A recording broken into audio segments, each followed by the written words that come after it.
Students, welcome to all of you in history classes, class 11, themes in world history. Dear students, we are discussing the chapter first from the beginning of time. And now in this video, I will discuss with you the subtopic of this chapter, hunter-gatherer societies from the present to past. कि hunter-gatherer societies बेटा जो हैं वो पास से लेकर के आज तक, प्रेजेंट से पास, यानी जो आज भी हंटर गैदरिंग सोसाइटीज़ हैं, कुछ हिस्टोरियंस मानते हैं कि ये वो ही सोसाइटीज़ हैं जो कभी आदि मानव की थी, अर्ली मैन के द्वारा बनाई गई जो थी।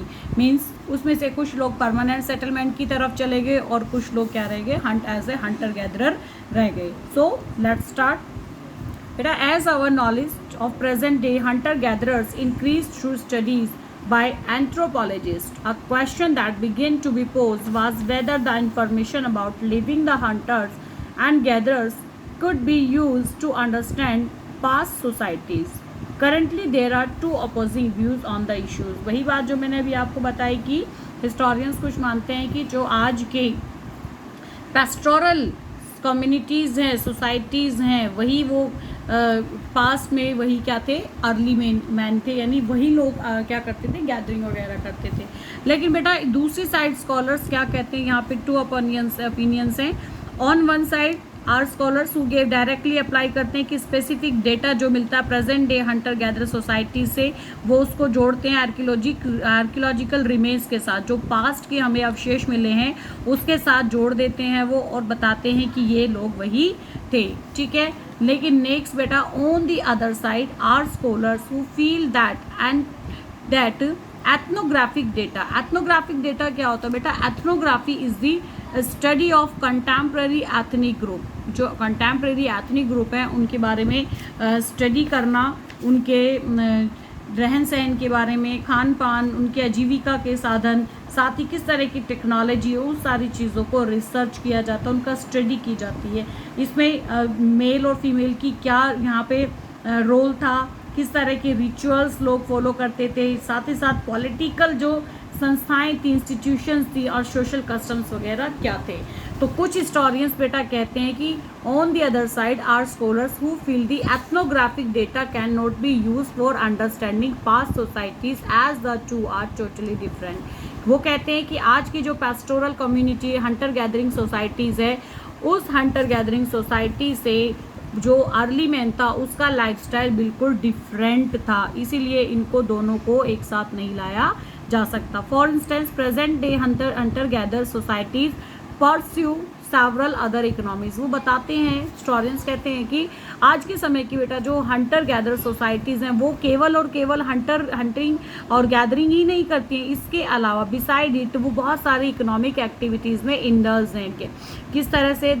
These include engaging in exchange of trade in minor forest produce, कि फॉरेस्ट में मिलने वाले जो छोटे बड़े क्या होते हैं, उत्पाद होते हैं, उनका भी क्या करते हैं, वो एक्सचेंज करते हैं, ट्रेड करते हैं। साथ ही साथ वर्किंग एज पेड लेबर, एक पेड लेबर की तरह अपने जो नेबरिंग फील्ड होते हैं, आसपास के जो खेत होते हैं, पड़ोसी किसानों के जो खेत होते हैं, उनमें वो एज ए लेबर काम करते हैं। Moreover these societies are totally marginalised in all senses.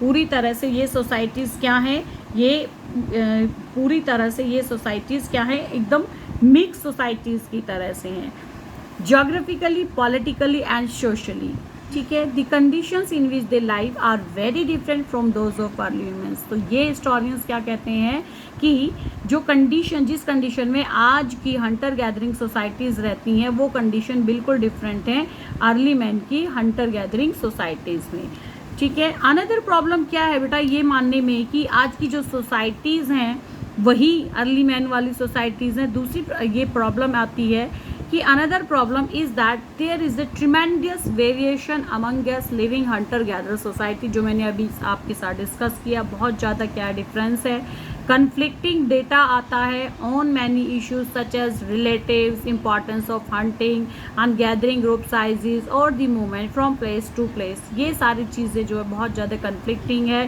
कि किस तरह से ये सब समाज शिकार और संग्रहण को क्या करते हैं, अलग अलग महत्व देते हैं, क्योंकि उनके जो बेटा ग्रुप्स थे उनका भी आकार भिन्न भिन्न था, छोटे होते थे या बड़े होते थे, या फिर उनकी जो एक्टिविटीज़ उनमें बहुत ज़्यादा डिफरेंस पाया जाता है.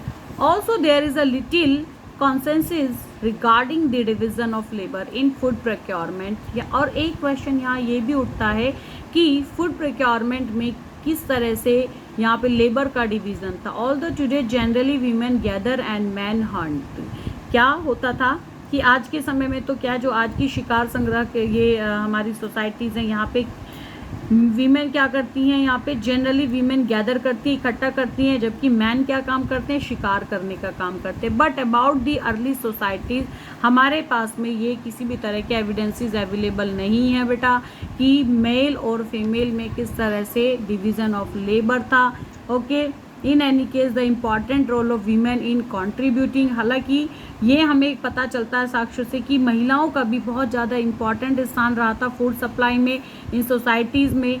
ठीक है, इस चीज़ को नकारा नहीं जा सकता कि फीमेल बहुत इम्पॉर्टेंट रोल प्ले कर रही थी, not only in present Hunter gathering society but also in early societies.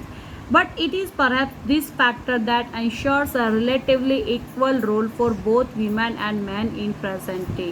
आज के समय में मैंने अभी आपको बताया कि प्रेजेंट रोल है, यहाँ पे इक्वल रोल है हंटर गैदरिंग सोसाइटीज़ में. although there are variations while this may be the case today, it is difficult to make any such inference for the past. यहाँ पे conclusion, as a conclusion हम क्या कह सकते हैं कि किसी भी कंक्लूजन पे हम इस तरह पहुंचेंगे कि आज की जो हंटर गैदरिंग सोसाइटीज़ हैं बेटा, from the present to past, उनके साथ में इसको एसोशिएटेड करना बहुत ही ज़्यादा मुश्किल काम है, क्योंकि there was so much difference in the lifestyle and ethnic social and political institutions.